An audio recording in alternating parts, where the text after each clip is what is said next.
surprise attack. And amongst the aircraft involved were fighters, the Imperial Japanese Navy, of the Mitsubishi 86M type, known as the Zero. They accompanied a substantial force of 183 aircraft in the first wave alone, amongst their more than 40 Zeros, which stationed aircraft at US bases in Hawaii, such as Hickam Field, Wheeler Field, and Ford Island. Suddenly, that day, news flashes interrupted normal programming and reported what the US most feared, the Japanese attack against their territory.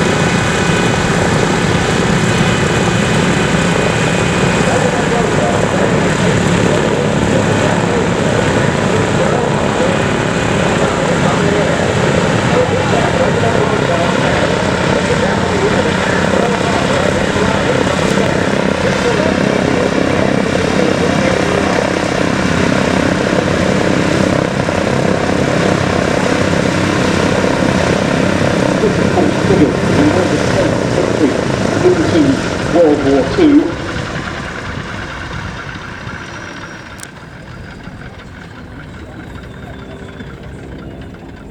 Declaration of war was made by President Roosevelt the following day. The American military build-up with a view to potential conflict in the Pacific had not been in vain.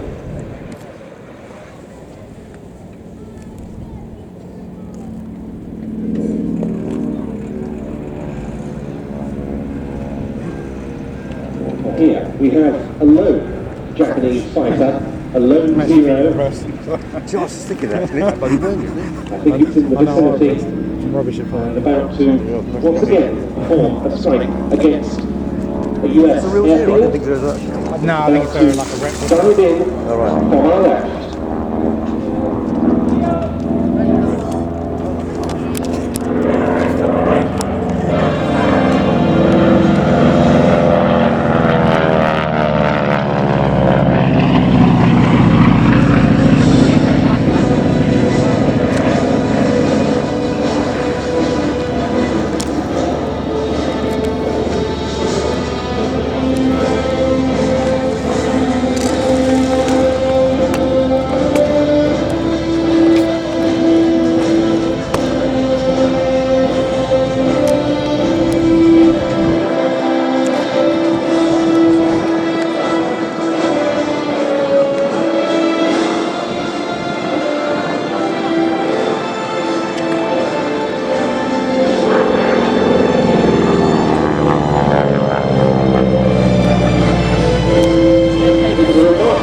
The Mitsubishi 86M0. It had to be long range, it had to be able to achieve 370 miles an hour, and it had to be a short wingspan to fit on the carrier decks. And Mitsubishi's designer, Jiro Horikoshi, managed to achieve all those aims, not least by saving a considerable amount of weight using a very light aluminium alloy construction also developed in Japan. The result was an outstanding fighter for the early part of World War II, very maneuverable, long range and endurance. The Zero-7 first saw combat action in late 1940, coming up against Corsair 16 Raptor fighters, the Chinese Nationalist Air Force, and gaining their maiden victories. And here come the first of the American fighters to hopefully see the Zero-R. First, the figure of G1 Corsair.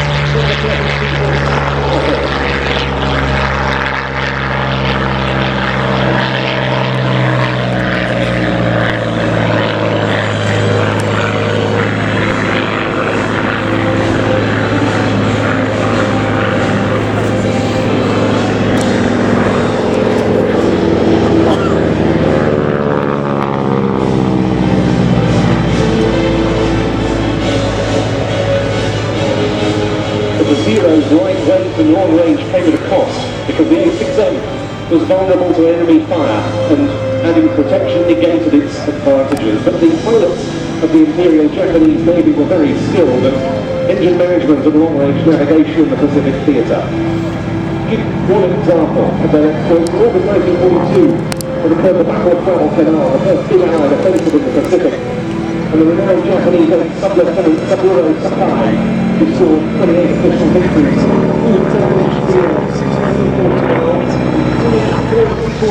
back in his line base with a blinded right eye, heavy bleeding from a head wound, partial paralysis after being hit by fire from US Navy's Dauntless dive bombers.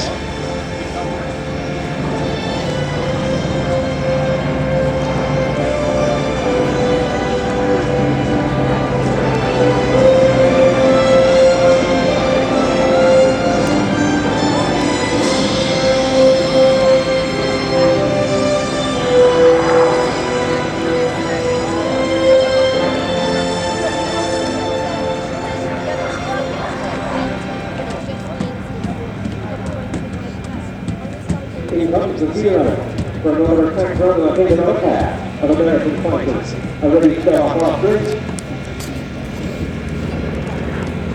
Yes, here they go, scrambling off the 75.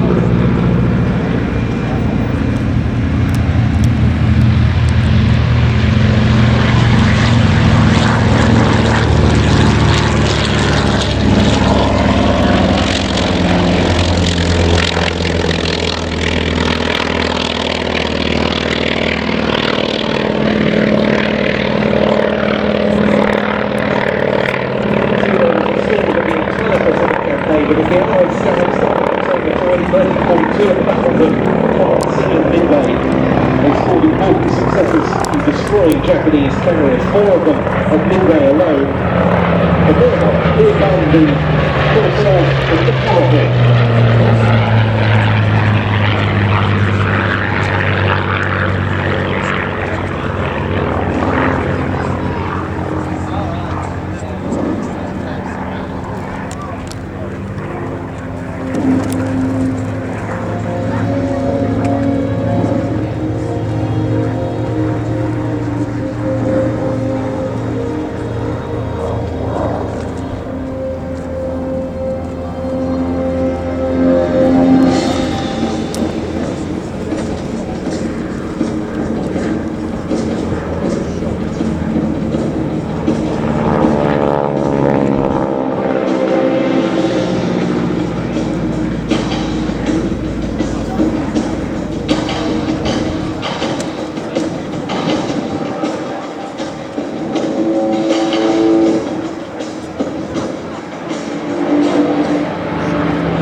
Inexperienced Imperial Japanese Navy Zero pilots were no match for their American and Allied counterparts of advantage.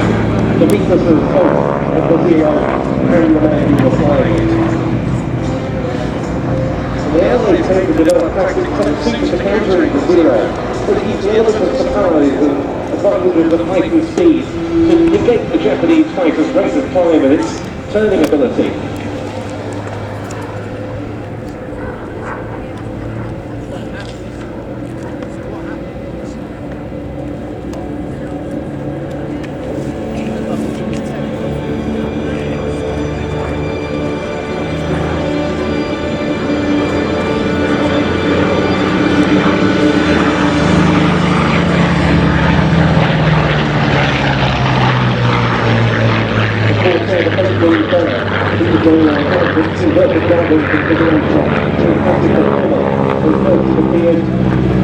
The 28 engine was the most powerful and biggest capacity engine of any fighter at the time, and it became the fastest US single-engine fighter of its day, with speeds in excess of 400 miles an hour. It had its teething troubles, as do most new aircraft. In fact, the US Marine Corps became the first to operate the Corsair from land bases at that stage in December 1942.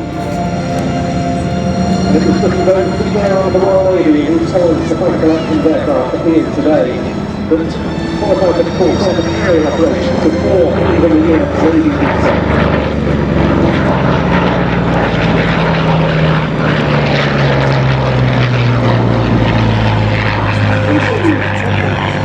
The Corsair ready to advance the zero and enemy fighters in most aspects of aerial combat.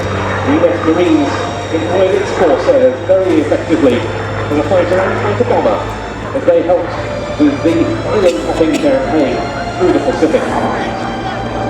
The most famous exponent of the Corsair, the somewhat controversial Major Gregory P. Boyington, who claimed 26 Japanese aircraft destroyed using F-4U Corsairs.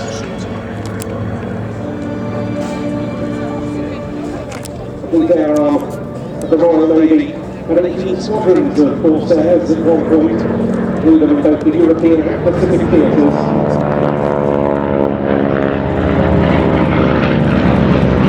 And the British, they seconded a beat on the Zero, with the very important quality.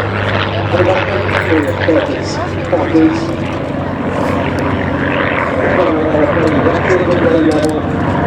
stable gun platforms, very durable, and indeed they have to be. Sort of theatres in which they excel. I was going to say It doesn't matter, it doesn't hear it anyway. Stationed in the European Barrows Field at the time of the Pearl Harbor attack. Now we move on to an updated site over here, 75, Thunderbirds UK. Because if you look online, it says something for the improved tactics that the US forces developed to counter the Zero that, while early in the war, the Wildcat was outclassed by its Japanese counterpart in the Pacific Theatre. he's not bothered. And those tactics came into being, the Wildcat became much more effective against it, and the lucky 28May16 and the Grumman 6F Hellcat about that? were about to see. easy to. How? 3 weeks. He's already lifted his head. Up to the back. It'll be amazing. Here depicting the Curtiss P-36 Hawk, mid-1930s design, one of outstanding air qualities, and ordered to quantity in the late 1930s. While the P-40 family was soon under development to replace it, the P-36 was based at Pearl Harbor, so modern to the US service. Have you got one of those little chairs on the front? You love those. Get them to sleep. It just kind of moves. He just prefers using the diesel. No, the kids do love cars, yeah. They will go to sleep quick.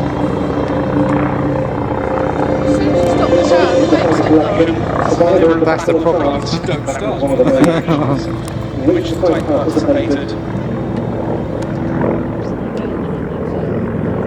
Probably the best French Air Force fighters at the time. The first non-air infantry device to counter World War II, World War 65 shooting down 5 British PF-509s in September 1993.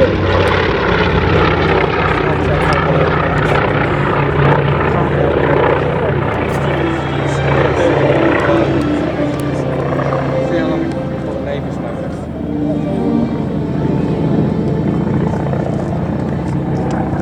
This Zero is actually a harbour. Is it a replica, isn't it? No, what they did was it's for the Empire of the Sun. And because the Americans had destroyed every single Zero, all they had was primitive harbors. So they heavily modified it to look like a Zero. Oh, really? But if you look at the body of it, it's the same width as a harbor. And that's what it sounds like a harbor. I thought they just built a replica. There is only one survivor in America, in Japan. They found it in a forest, rebuilt it. They were arguing with the test pilot, the owners, and it's the only one who should fly it. And that's why the test pilot taken it off the test. Suitable to carry out for much further development, the Mitsubishi Unbelievable. refined design to its present models. Whether it was a success of the Mitsubishi That's right. success, nonetheless, the Aero continued to be built until 1945, That's why it sounds with like more a than harbour. 11,000 examples. The kamikaze suicide missions, in which so many of those aircraft were engaged towards the end of the war, were a sign of Japanese desperation.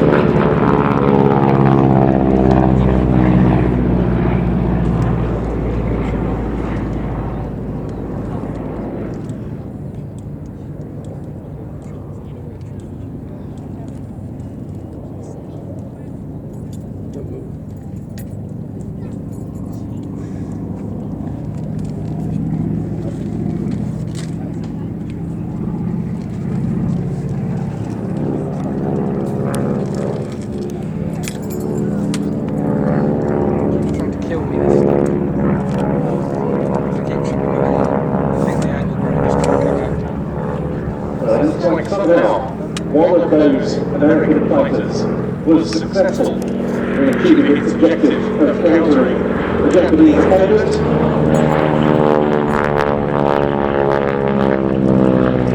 And when a wing rock, it admits defeat as we get ready to see some final flypasts from the P-40C, the Hawk 75, the Wildcat, and the Corsair. Have a safe drive back. Bye.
The four Pacific Theatre fighters come in. Of course, it's worth reflecting that apart from the aircraft we see here, there was, of course, a major US strategic bombing campaign in the Pacific.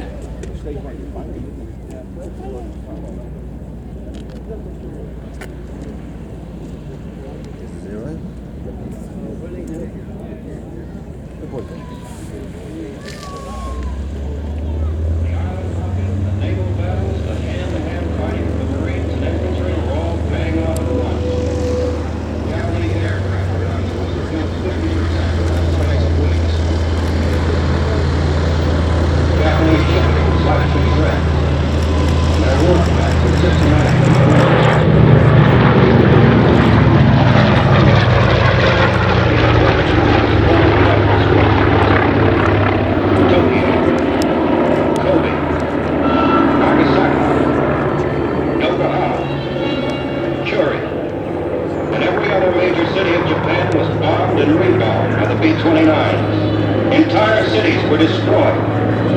While others were left smoking and paralyzed. Millions of Japanese were forced to flee. In these final days of the war, air power and air power alone was bringing a nation to its knees.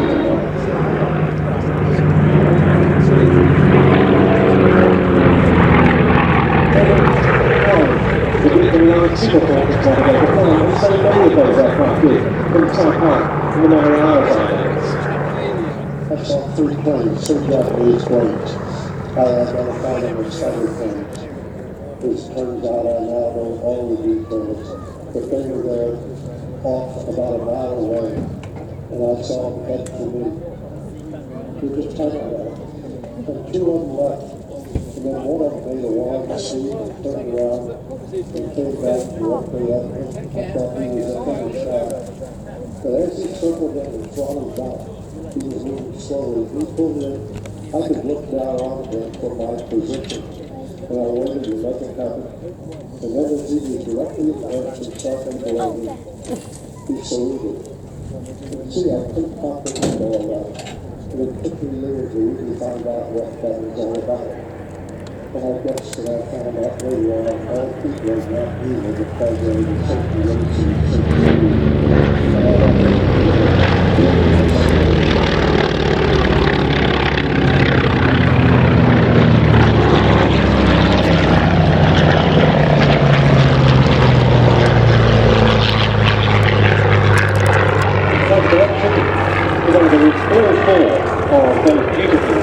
safety era fighters, all types important in their own different ways to the success, the eventual success of American and Allied operations in that region. One can't talk about the Pacific War, of course, without thinking of the atomic bomb attacks by B-29 superfortresses on the Japanese cities of Hiroshima and Nagasaki. Of course, they caused an extremely large death toll, but they forced the Japanese to surrender and avoided the need for an Allied invasion of Japan, which would inevitably have been a costly exercise in itself.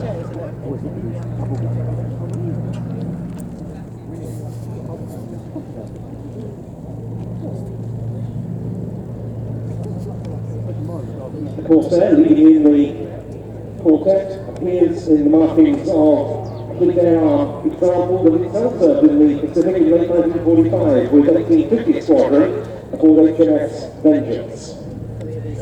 We remember also the fact that Corsairs flew extensively in post-war operations as well, not least in the Korean War of 1950 to 53 as night fighters and close air support platforms with the US Navy and Marine Corps.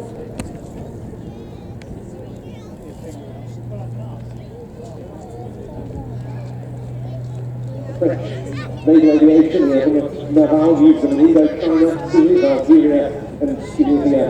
And their last hurrah came in 1969 Soviet soccer war between El Salvador and Honduras. 4,571 Corsair produced, this one by the Goodyear company. So not a Corsair 4U, but the Goodyear FG-1B version. That was in the hands of Alan Craig. Then we have the tubby little Royal FM2 Wildcat, although they kept Derek Brown's very favourite aircraft. This is the sole airworthy one in Europe. Fleet Air markings also.